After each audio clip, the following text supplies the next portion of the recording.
My name's Rachel Levy, and I was born in Czechoslovakia.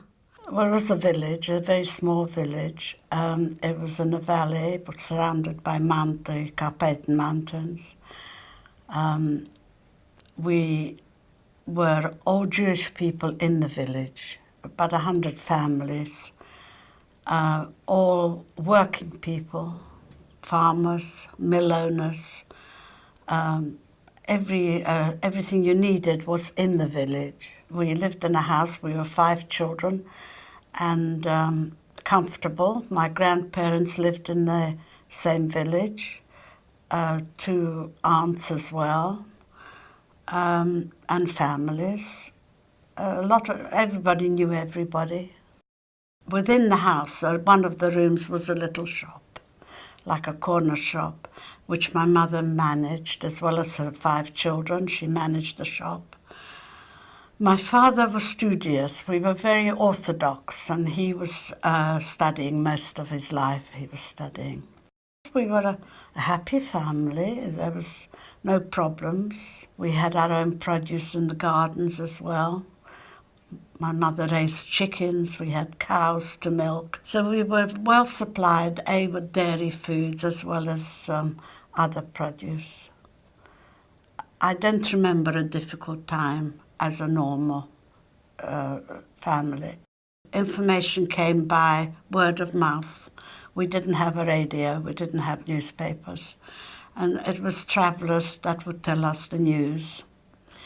And we were told one day that the Nazis were coming. They were going to come and round up the Jews from the village. But prior to that, the young men were asked to go into the army, they called it, but it was a labour force camp. And my father was taken as well as in this way.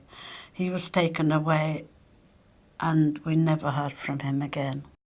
Then, as we were told we were going to be rounded up, we had very good neighbours, non-Jewish people who hid us. And they hid us in the mountains and the forests, and we escaped the first roundup.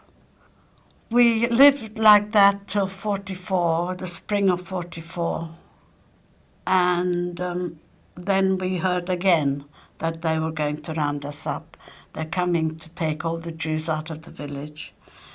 And this time we were hidden again, but the population that were our neighbours, who were non-Jewish, were threatened that if they were hiding Jews, they would be killed. And so they gave us up. And I can still see the picture of people coming out of their hiding places. Everybody was coming out because it wasn't possible not to. And we were taken away.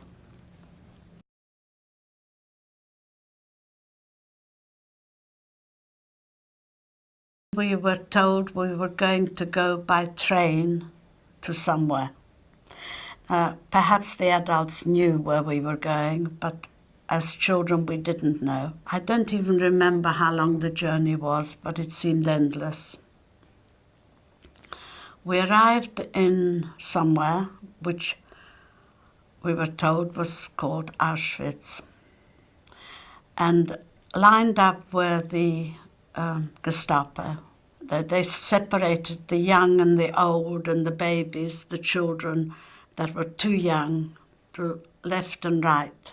My mother was pushed to the right with a baby in her arm, as well as my 2 younger sisters went with my mother. And my brother, who was the eldest, and I were pushed to the left. Very bewildered, very frightened, but we didn't know why we were separated. But I discovered later on what was happening to those that went to the right. And they were taken straight to the gas chambers. Our hair was shaved off. We were given clothes. Our clothes were taken away, or shoes, everything. and we were given new clothes, which were these striped uniforms, and sent in, this time separated male from female. So my brother went one way and I went with the women. The next morning, I saw my brother through the fence. There was an electric fence, electric wired fence.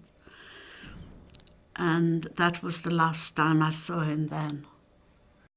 Daytime, we were given lunch, which were brought in big churns, which was usually a soup. We had to keep the bread hidden because there was a lot of stealing one from the other.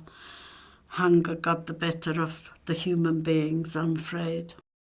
Then it became a norm that in the mornings there were selections. And those that were weak or had a skin rash or weren't looking too good could sometimes be taken into the sick bay. Well, one morning this happened and we were being selected. And a friend of mine called Zeldy, a girlfriend from years ago, and I were selected to go in the line on the way through to the gate. And we knew that going through that gate was going to the gas chambers. We were halted by the kitchens and we were all standing in line, and Zeldy and I were in line. And there was some disturbance. People made a noise and a disturbance, and suddenly there was a lot of noise. And people started running away from the line, and Zeldy and I did. We ran away, and they happened to come out of the kitchens with the churns. And we attached ourselves to the churns to pretend we were carrying them. And we got back to our block. And we escaped going through the gate. The rest of them went through the gate and went to the gas chambers. We heard a lot of bombing, and obviously war was getting nearer us, and they wanted Auschwitz emptied out, and we were taken out of Auschwitz and started walking.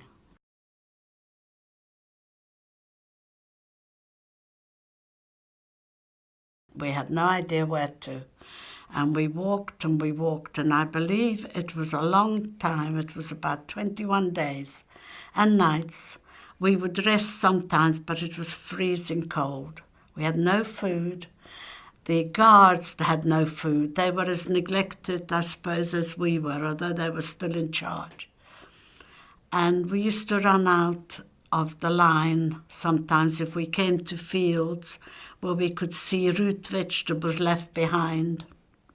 And we would find turnips or potatoes or something that we could eat. We reached a place called Bergen-Belsen.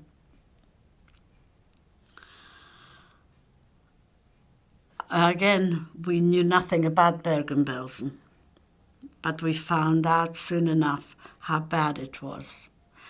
And there was very little food again. You had to go to the kitchens for the food, and there was very little water. But a lot of people died there, and as the days went on, they didn't even bury the people who died. They just threw them on a heap within the camp.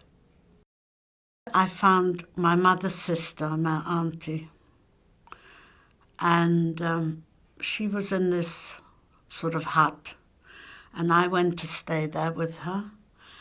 But she became very ill. We had no food, we had no water. We were scavenging in the bins that the soldiers might have thrown something away.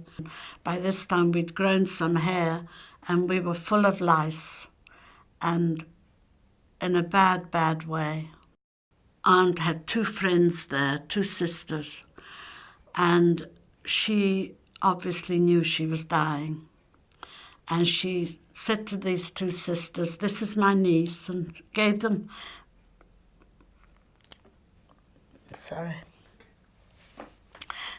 my date of birth Please look after her. Many years have passed and I still get affected by it. She died that night, and they threw her body on the heap.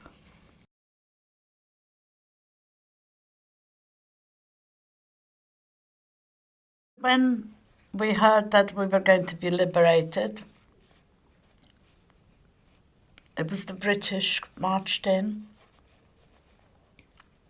Of course, we were all running out to see the soldiers arrive, and they threw us food. We were hungry and we asked for food, and they threw food in tins, and it turned out to be corned beef.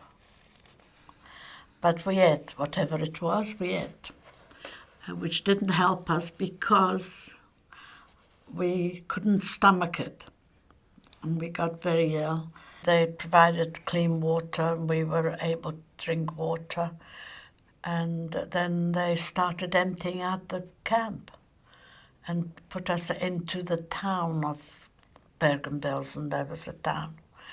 Then we start, finding out who's who and where are we going, where is our family, who can we find, and it was a exchange of information from people, and it was travelling between Czechoslovakia and Hungary, going to find people going back this way and that way to find family or property of where they came from, and it was all, everybody was moving about. Meanwhile, my brother was with me, and I said to my brother, well, why can't we go home to our village? And my brother said, no, I've already done that. He'd been home, and he said, there is nothing there for us. There are people, strange people living in our house. There are no Jews left in the village. He said, and I'm not going to let you go there at all. So I didn't.